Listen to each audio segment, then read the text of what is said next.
On the face of widespread protest sparked by the recently released political map by India, pressure is now mounting on Oli-led government to initiate dialogue with India to resolve the issue without further delay. Good morning, I am Amar Singh Pradhan. These are the headlines of the hour. Former Prime Ministers and Foreign Ministers urged the government to hold Prime Ministerial level meetings with India regarding the border encroachment issue. Call for quick diplomatic initiatives. Members of Prime Minister Oli's secretariat resigned with effect from 17th of November. Altogether, 13 officials resigned in mass, including many political advisors. Almost 500,000 people in India and Bangladesh are being evacuated as Cyclone Bulbul hits the Bay of Bengal.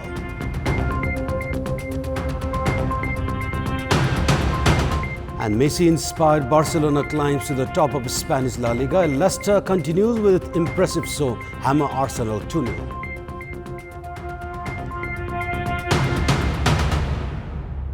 Former Prime Ministers, Foreign Ministers and experts have urged Prime Minister K.P. Sharma Oli to exercise diplomatic initiatives with India to resolve the Kalapana dispute.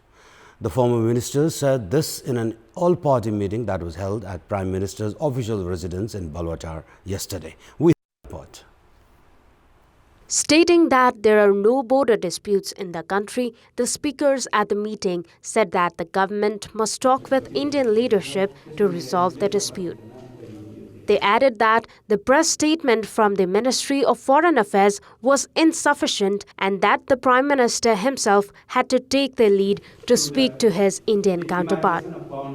On November 7, the Ministry of Foreign Affairs issued a press statement saying that Kalapana is Nepal's territory and that any outstanding issues related to border between the two countries should be resolved on the basis of mutual agreement.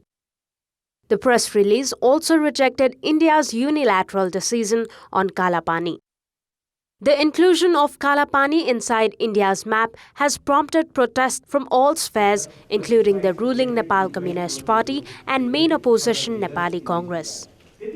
Meanwhile, India on Thursday said that it had not made any change to its border with Nepal in its newly released map and that it depicts its sovereign territory accurately. Spokesperson for the Ministry of External Affairs, Ravish Kumar, had said that the map accurately depicts the sovereign territory of India and called for a solution through dialogue and urged the two neighbors to guard against vested interests that are trying to create differences between them.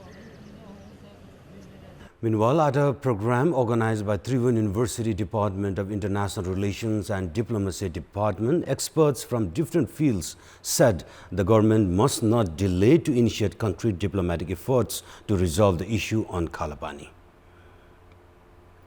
The speaker said that India has been encroaching Nepal's territory for almost 6 decades now, which was mainly attributed to the Indian hegemony, and that the issue had to be settled at the earliest.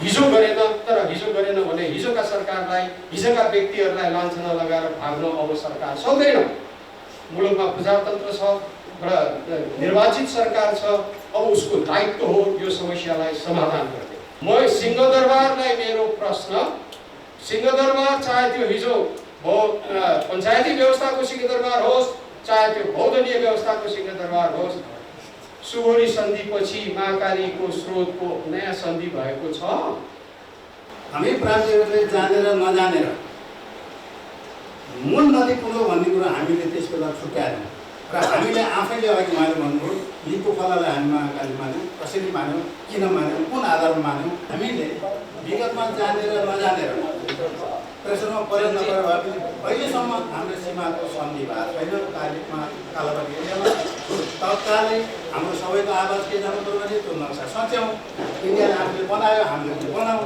त्यसपछि हामी अन्तर्राष्ट्रिय स्तरमा जाउँ कुरोले के भन्यो.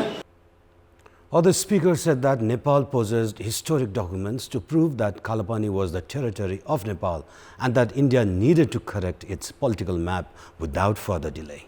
Senior journalist Bhairav Risal said that he had himself carried out the 1960 census in Kalapana area. They added that the government must not hesitate to show historical documents to India to prove that Kalapani, Limpia, Dhura and Lipulek fell within Nepal's territory and that the political map released by India was incorrect. And moving on, members of Prime Minister KP Sharma Oli's secretariat have resigned with effect from 17th of November. Those resigning include Chief Political Advisor Bishnu Rimal, Foreign Affairs Advisor Rajan Bhattarai and Press Advisor Kundan Aryal along with 10 others. Speaking to Kantipur television, an advisor said that they had decided to tender resignation in order to help Prime Minister KP Sharma Oli to form a new team and move ahead with new aspirations. The resignation of Oli's secretariat has been seen as the Prime Minister's move to reshuffle the cabinet of ministers. And we'll take a short break here. For more news, do stay with us.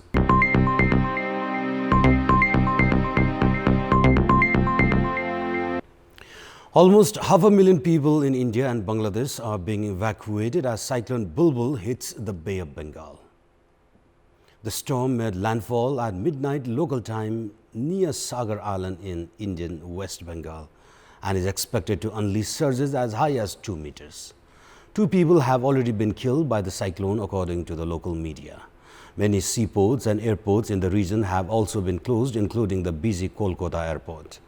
Forecasters expect the storm to move north and weaken gradually. It is said to reach wind speeds of up to 120 km per hour with gusts of 150 km per hour and create tidal surges in the sea and rivers when it hits the coastal regions, according to the Bangladesh Meteorological Department. More than 60,000 people were moved away from northeastern coast of India, while the Bangladeshi government said it had evacuated 400,000. Indian authorities said military ships and planes have been put on standby to assist with emergencies. And we have more news coming up, but right now it's time for another short break. In our Public Voice segment, we had asked the residents of Baitadi district what needs to be done to make the tourism year 2020 a success. Let's take a look at what they have to say. Public Voice. जेलमा परेका यहाँ धार्मिक संस्थाहरू छन् यिनीहरूको चाहिँ मतलब प्रचार प्रसार गर्न र जो पर्यटकीय क्षेत्रहरूको जो ऐतिहासिक महत्त्व हुन्छ यो ऐतिहासिक महत्त्वका सहितका बुकलेटहरू पर्चा पम्फलेटहरू पुस्तकहरू प्रकाशन गरेर प्रचारमा ल्याउनु पर्दछ विभिन्न कला संस्कृतिहरूका कुरालाई प्रचार गरेर आफ्नो स्थानीय तहले बढी भन्दा बढी भूमिका चाहिँ स्थानीय तहबाटै खेल्नुपर्छ विभिन्न धार्मिक मेला महोत्सवको आयोजना गर्नु पर्यो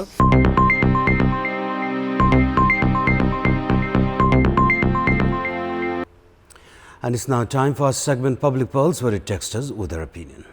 Public Pulse. What's your take on the affiliation of politicians in criminal activities? Your options are A, moral decline, B, lack of ideological stand, and option C, poor rule of law.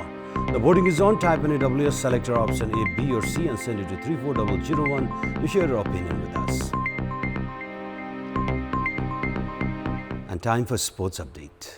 Sports news. Jimmy Vardy and James Maddison scored for Leicester City in a 2-0 win over Arsenal in the English Premier League at King Power Stadium last night. England international Jamie Vardy scored the first goal for Leicester in the 60th minute after getting an assist from Yuri Tielemans. James Maddison clinched the match 2-0 for Leicester in the 75th minute. Following the loss, Arsenal's coach Unai Emery said they could have done with a better result and urged everyone at Arsenal to stay calm because they could improve. With the win, Leicester have climbed to the second place in the English Premier League table. And time for a special segment, Round the World.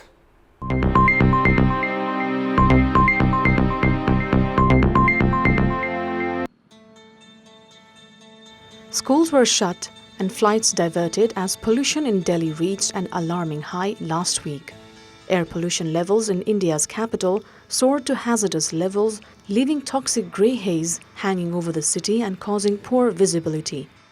Public health experts and politicians expressed concerns over the magnitude of the pollution, with Delhi's Chief Minister Arvind Kejriwal saying that the city had turned into a gas chamber. The main reason, burning crop stubble. The Supreme Court of India ordered a ban on farmers burning crop stubble to clear their fields in nearby states. An ambush on a convoy transporting employees of a Canadian mining company in Burkina Faso killed 37 people and injured 60 others on Thursday, the deadliest attack in nearly 5 years of jihadist violence in the West African country. The impoverished and politically fragile country has been struggling to quell a rising jihadist revolt that has claimed hundreds of lives since early 2015. And here's a look at the top stories one more time. Former Prime Ministers and Foreign Ministers urge the government to hold Prime Ministerial level with India regarding the border encroachment dispute, call for quick diplomatic initiatives. Members of Prime Minister Oli's secretariat resigned with effect from 17th of November. Altogether, 13 officials resigned in mass, including main political advisor. Almost 500,000 people in India and Bangladesh are being evacuated as Cyclone Bulbul hits the Bay of Bengal.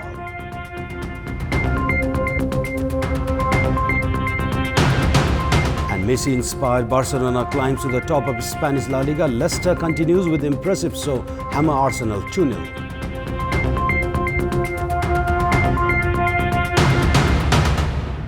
And those were our latest headlines. Our next English bulletin will air at 11 a.m. Stay with us for more news and entertainment on KTVSD. Good day.